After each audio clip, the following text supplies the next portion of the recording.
Nahanap na nga po ang sampagita vendor na babae na nag-viral nitong Miyerkules ng January 15 nang siya'y sipain ng isang gwardiya.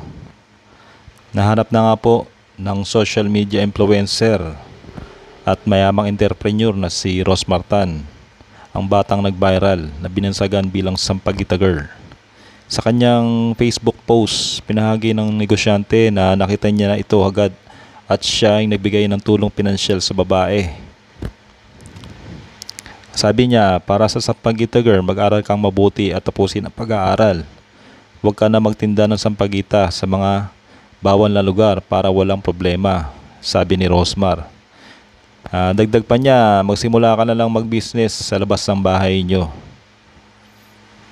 Nagpadala si Rosmar ng 10,000 para makatulong sa mga gastusin nito. May mga nagsabing mga netizens daw na iba raw ang nahanap na negosyante at hindi ito ang babaeng na-viral. Ngunit sa hiwalay na Facebook post ay nilinaw ni Rosmar na tama ang nahanap niyang babae. Marami hong nagsasabi na ang batang babae ay si Bix Girl, yung nag-viral nung kamakailan, ito po siya. Sabi ni Rosmar, pinahanap ko siya at para mapadalhan ko ng tulong kasi naawa ako sa kanya nung mapanood ko ang video.